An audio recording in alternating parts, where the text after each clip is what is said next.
Bismillah, Assalamualaikum warahmatullahi wabarakatuh. Alhamdulillah, wassalatu wassalamu ala rasulillah wa ala alihi wa sahbihi wa man tabi'ahum bi ihsanin ila yaumiddin.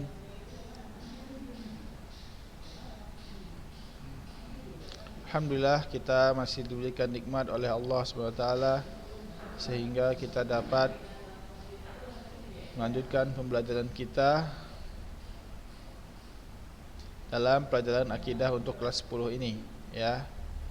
Sebelumnya belum pada hadir ini masih Muhammad Sina. Yang lainnya mana?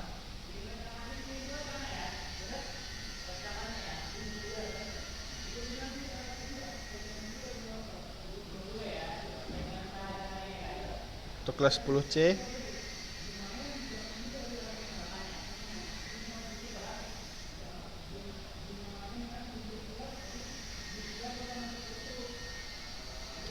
belum ada yang masuk, Ustaz. Masih Sina. Ini yang baca pun masih 3 orang. Mereka nggak baca. Ya udah, kita lanjut aja, Ustaz. Ya. Ya udah. Sina, coba buka kameranya, Sina. Baru sendirian Sina nih. Ya, kita lanjut saja karena ini juga direkam ya. Ya udah, kita lanjut pembelajaran kita untuk kelas 10 ini ya, menggunakan kitab Muqarrar Akidah. Adapun kita telah sampai ya, kalau pada pertemuan kemarin kita telah membahas tentang tauhid ya. Tentang tauhid. Tentang tauhid uluhiyah itu sudah selesai ya. Tentang keutamaan la ilaha illallah ini sudah selesai. Kemudian kita membahas tentang tauhid asma wa sifat, tauhid terhadap nama-nama dan sifat-sifat Allah Subhanahu wa taala. Sudah dijelaskan belum ini? Sina? Coba dijawab dulu. Udah sampai mana kita? Tauhid asma wa sifat udah dijelaskan belum? Hidupkan audionya coba. Belum dihidupin itu, enggak kedengaran suaranya. Kita belum itu ya. Ya, udah kedengaran kan? Ya. Afwan, kita ulang. Bismillah, alhamdulillah, wassalatu wassalamu ala rasulillah wa ala alihi wa sahbihi wa man tabi'ahum bi ihsanin ila yaumiddin. Alhamdulillah, pada kesempatan kali ini kita masih diberikan nikmat oleh Allah SWT, yang mana itu dapat melanjutkan pembelajaran kita, yaitu pembelajaran akidah untuk kelas 10 menggunakan Muqarrar Akidah ya. Baru 3 orang yang hadir ya, baru 2 orang ya, Sina dan Aji ya. Apa-apa, kita lanjutkan saja langsung pembelajaran kita. Pada pertemuan kemarin kita telah membahas tentang tauhid uluhiyah, kemudian tauhid rububiyah, dan sekarang kita masuk pada tauhid asma wa sifat ya. Sudah dijelaskan belum tauhid asma wa sifat? Sina? Udah kita jelaskan belum? Udah habis? Apa masih sebagian?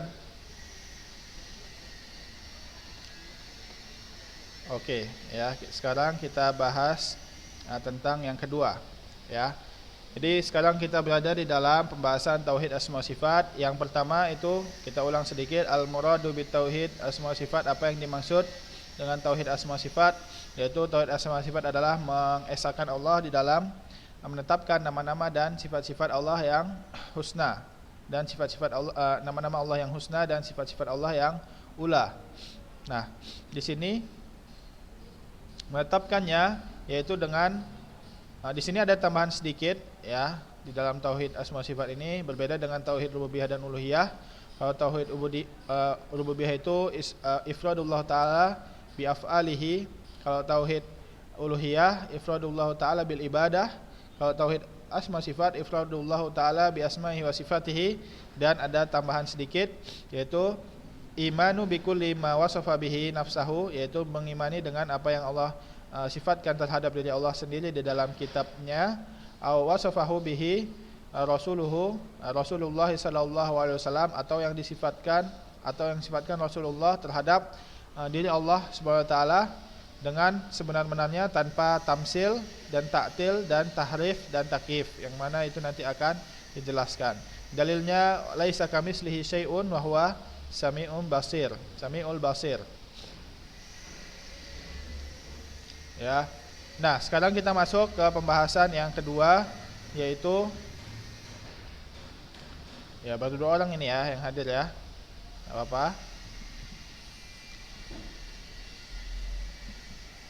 Pembahasan kedua yaitu al-wajib fi nususis sifat. Apa yang wajib kita lakukan tentang nususus sifat. Apa itu nususus sifat? Fi nususis sifat yaitu nas-nas, yaitu dalil-dalil baik di dalam Al-Qur'an maupun di dalam hadis yang mengabarkan tentang sifat-sifat Allah Subhanahu wa taala. Apa yang wajib kita lakukan ketika kita berhadapan dengan dalil-dalil yang mengkhabarkan tentang sifat-sifat Allah di dalam Al-Qur'an dan hadis Nabi Muhammad sallallahu alaihi wasallam? Apa yang wajib kita lakukan? Maka lihat di sini, al-wajib fi nususis syar'iyyah al-waridah fi sifatillahi ta'ala isbatu al-fadhiha wa ma'aniha alal wajhil laik billahi ta'ala. Apa yang wajib kita lakukan saat kita membaca dalil-dalil yang menghabarkan tentang sifat Allah Subhanahu wa taala, yaitu adalah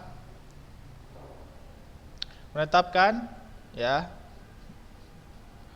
sifat Allah Subhanahu wa taala dengan menetapkan lafadznya, baik itu lafadz Al-Qur'an atau lafadz hadis, dan maknanya. Yang maknanya ini sesuai dengan lafadznya. Ketika lafadznya A, berarti maknanya A. Enggak ada pula lafadznya A, maknanya B. Enggak.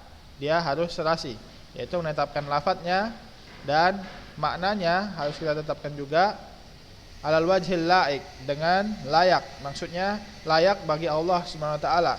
Ketika kita menetapkan sifat hidup bagi Allah, ya,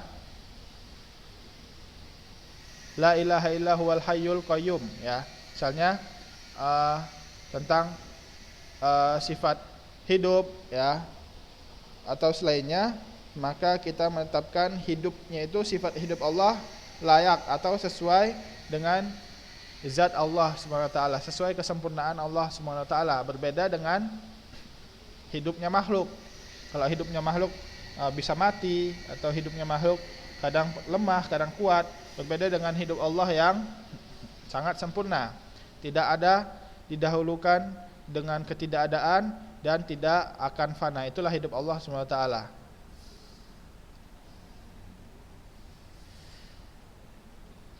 Ya, sebagaimana yang disebutkan di dalam ayat kursi,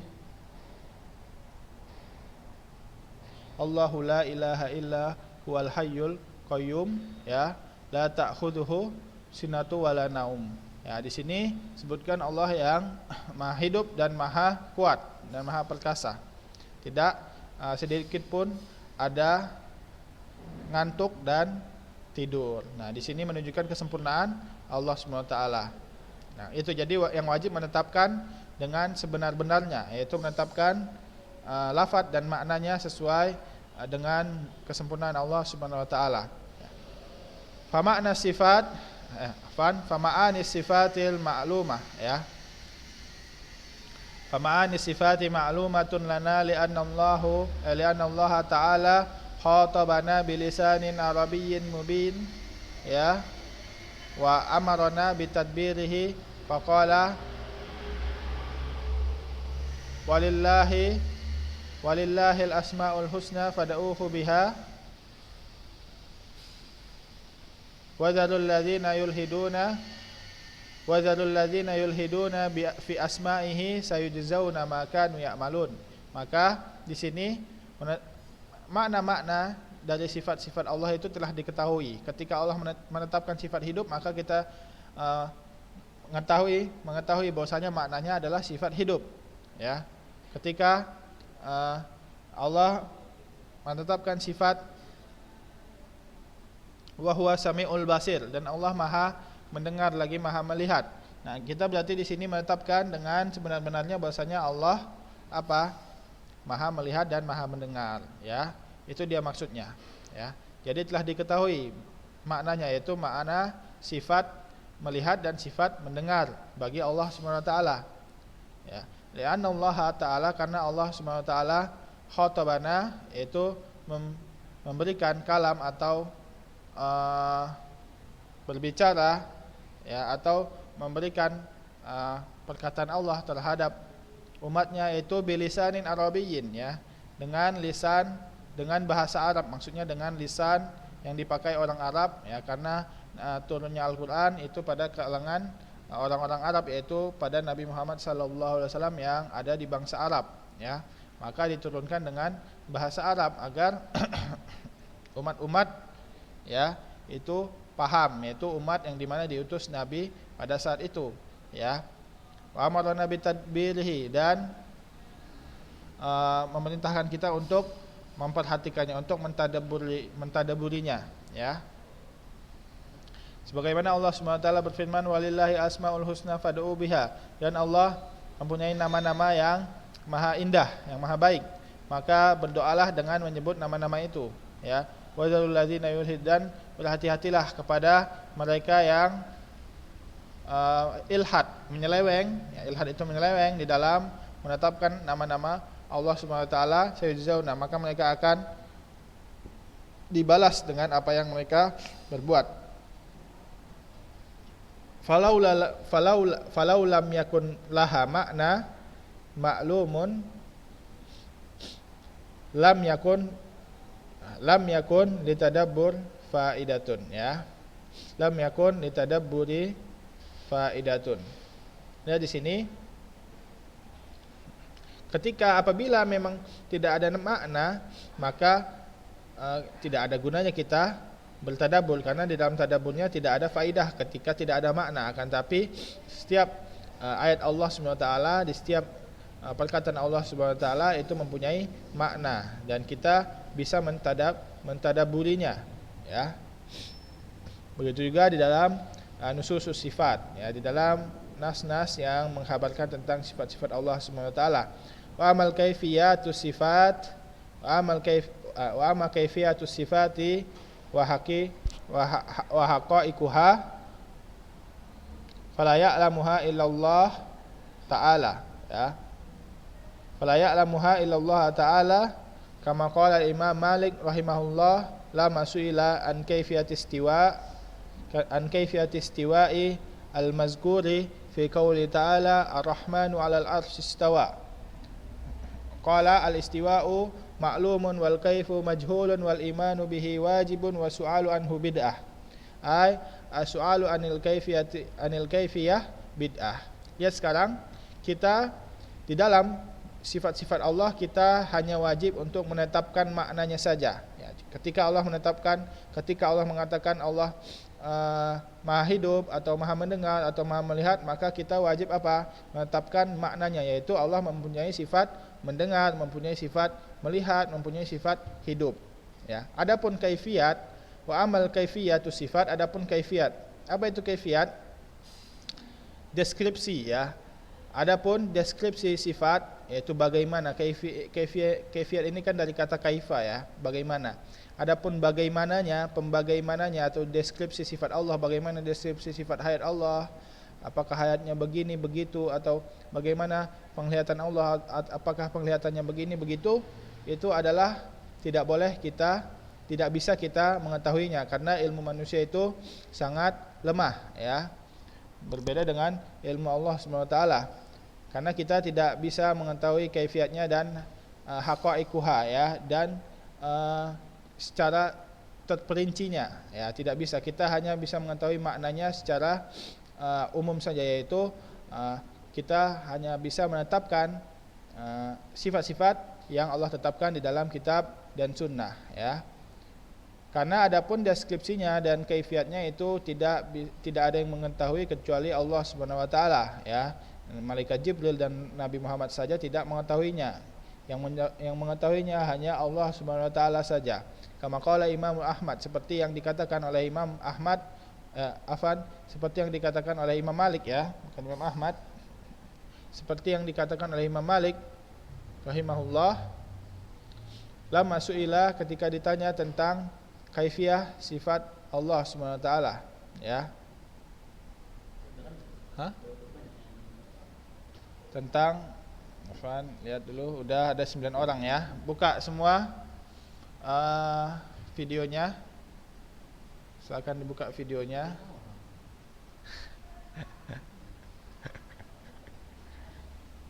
Ini yang lainnya mana?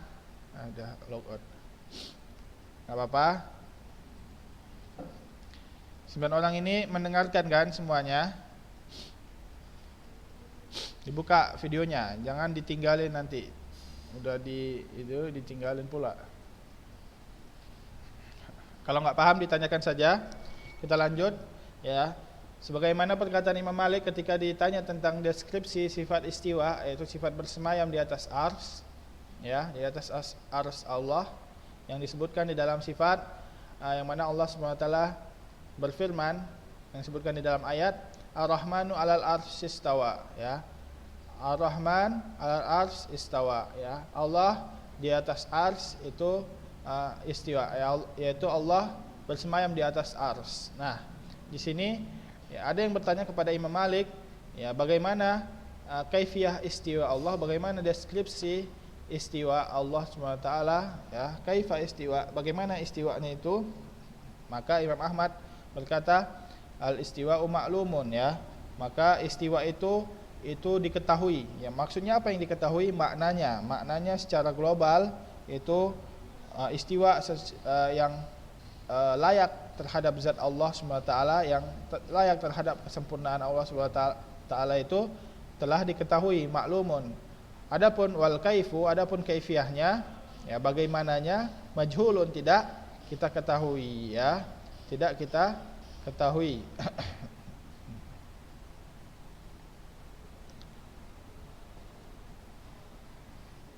Ya, tidak kita ketahui karena itu hanya Allah yang mengetahuinya. Wal imanu bihi wajib, dan mengimani tentang sifat istiwa, ya, maknanya itu wajib. Tidak boleh kita mengingkarinya atau mendustakannya. Wa su'alu anhu bid'ah, dan bertanya terhadap bagaimana, ya, tentang kaifiyah sifat istiwa itu adalah bid'ah. Kenapa bid'ah? Karena tidak pernah ditanyakan tentang sifat-sifat Allah sebelum ada pertanyaan ini. Maksudnya para sahabat yang mana diturunkan ayat Ar-Rahman 'alal arsy istawa ini tidak menanyakan tentang bagaimana kaifiyah istiwa Allah Subhanahu wa taala. Maka ketika ada pertanyaan, maka itu termasuk bid'ah. Kenapa? Karena ini termasuk di dalam ibadah. Meyakininya ini termasuk di dalam ibadah. As-su'alu anil kaifiyatu bid'ah, atau maksudnya adalah pertanyaan terhadap kaifiyah sifat Allah itu adalah bid'ah, karena tidak ada yang mengetahuinya kecuali hanya Allah Subhanahu wa taala. Akan tapi maknanya itu telah diketahui, akan tapi sifatnya itu atau deskripsinya itu berbeda, ya. Deskripsinya itu kita enggak ketahui. Paham, ya? Paham beda antara makna dan kaifiyah, ya. Bisa dibedakan antara makna dan kaifiyah. Kalau misalnya makna, contohnya misalnya si fulan mempunyai tangan, berarti maknanya itu sifat tangan. Adapun kaifiyahnya, deskripsinya, maksudnya gimana? Tangannya itu misalnya dia warna coklat atau berbulu. Nah, itu adalah deskripsi dari tangan manusia, ya. Nah, adapun sifat-sifat Allah, misalnya istiwa Allah, Allah bagaimana bersemayam, tidak bisa kita ketahui bagaimananya, akan tapi kita mengetahui maknanya. Maknanya apa? Yaitu Allah mempunyai sifat istiwa. Allah beristiwa dengan sebenar-benarnya di atas ars. Akan tapi kita tidak mengetahui bagaimana kaifiyat atau deskripsi istiwa Allah atau bersemayamnya Allah di atas ars tersebut. Karena ilmu terhadap kaifiyah itu adalah ilmu gaib yang hanya diketahui oleh Allah SWT saja. Paham ya? Udah berapa yang hadir? Lumayan banyak ya, 18 ya. Ya. Nah, ini dia terhadap sifat-sifat Allah, yaitu menetapkan tanpa bertanya tentang kaifiat ya, dan wajib mengimaninya secara sebenar-benarnya tanpa mengubah makna dan seterusnya ya. Wa jawabul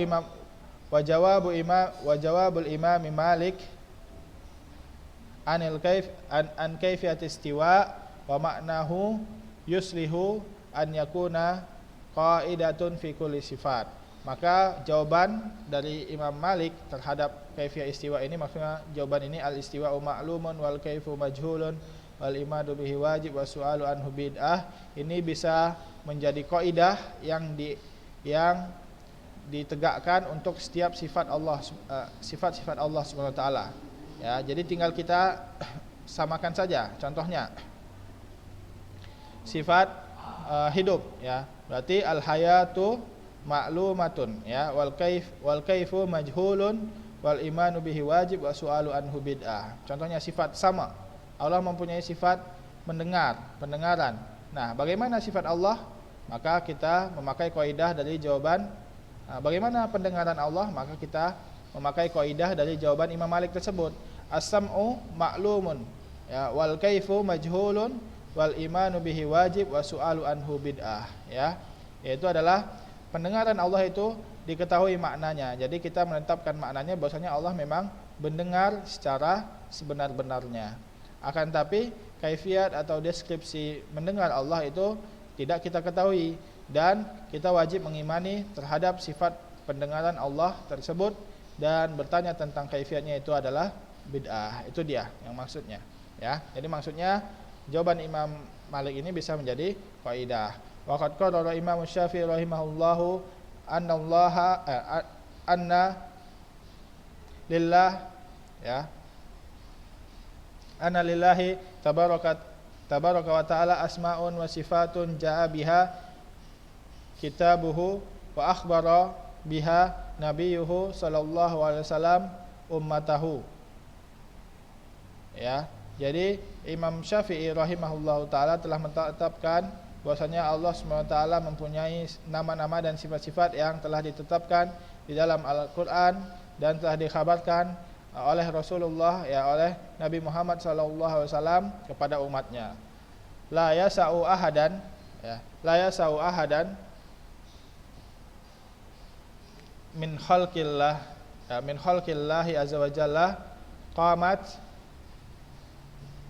ladaihi hujjah ya, qamat ladaihi hujjah, al hujjatu anal qur'ana nazala bihi wa sahha indahu qauluhu qaulun nabi sallallahu alaihi wasallam fi ma rawa anhu ayyadila ila khilafihi fa inna khalifu zalik ya, fa in khalafa zalik ba'da subutil hujjah alaihi fahuwa kafir ya, fahuwa kafirun billahi azza wa jalla. Lihat di sini bahwasanya Imam Syafi'i, ini perkataan Imam Syafi'i ya, berkata bahwasanya Allah mempunyai nama-nama dan sifat-sifat yang telah ditetapkan di dalam Al-Qur'an dan Sunnah.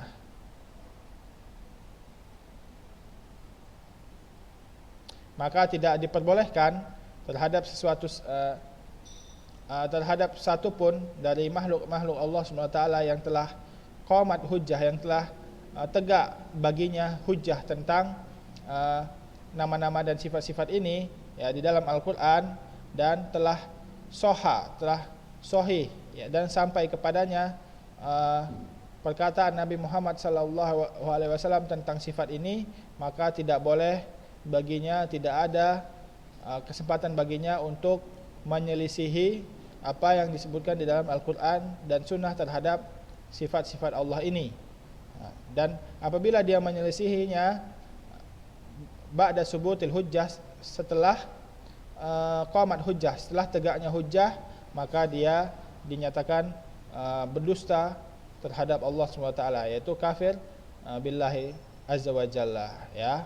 Itulah dia maksudnya larangan bagi kita untuk menyelisihi apa yang telah ditetapkan Allah SWT di dalam kitab, di dalam Al-Quran dan Sunnah. Ketika Allah mengatakan A, ketika Allah menetapkan sebuah sifat, ya, Allah istiwa atau Allah maha mendengar, maha melihat, maka kita wajib menetapkannya juga seperti yang Allah tetapkan. Ketika kita menyelisihinya, ya, baik itu kita tidak menetapkannya atau mengubahnya, maka itu masuk kategori, ya, fahuwa kafir billah, maka itu masuk kategori dalam mendustakan Allah Subhanahu wa taala, wal iyadzubillah, ya. Paham ya? Itu dia. Kemudian kita lanjut, ada berapa orang ini? 19 orang, ya, masih 19 orang. Ya. Masih banyak ini sifatnya, ya. Kita jelaskan sedikit sampai nomor 3 ini, ya, nanggung. Qala Imam Ahmad, ya, sifullaha bima wasafa bihi nafsah wa anfu anillahi manafahu anhu, ya.